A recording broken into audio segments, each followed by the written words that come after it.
ఎవరి పేరు వింటే రిజర్వ్ బ్యాంకు భయపడిపోతుందో, ఎవరొస్తున్నారంటే ఎస్బీఐ బ్యాంకు తలుపులు మూసేసుకుంటుందో ఆయనతో జాగ్రత్త అని ఎవరి గురించి కేంద్ర ఆరోగ్య శాఖ హెచ్చరించిందో ఆ సారే మన అప్పుల జగ్గడు. ఇది నిజం. జగన్మోహన్ రెడ్డి అప్పు కోసం తన అధికారులను పంపించాడు అనగానే దేశంలోని ఆర్థిక దిగ్గజాలన్నీ తలుపులు మూసేసుకుంటున్నాయి.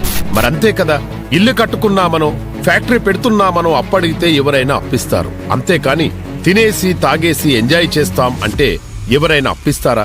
ఇక్కడ అంతే.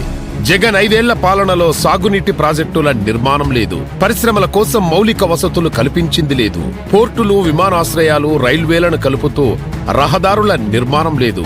అసలు ఆస్తుల సృష్టికి జగన్ ప్రయత్నమే చేయలేదు. ఎందుకంటే అతనికి అలాంటి ఆలోచనే లేదు.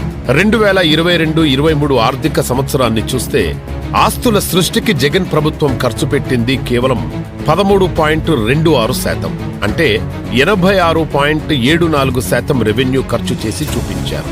ఇలాంటి బాధ్యత లేని ప్రభుత్వానికి అప్పు ఎవరిస్తారు? జగన్ సారు చేసిన అప్పుల మూలంగా మీ ఇంట్లో ఒక్కొక్కరి పేరిట 2,10,000 రూపాయల అప్పుంది.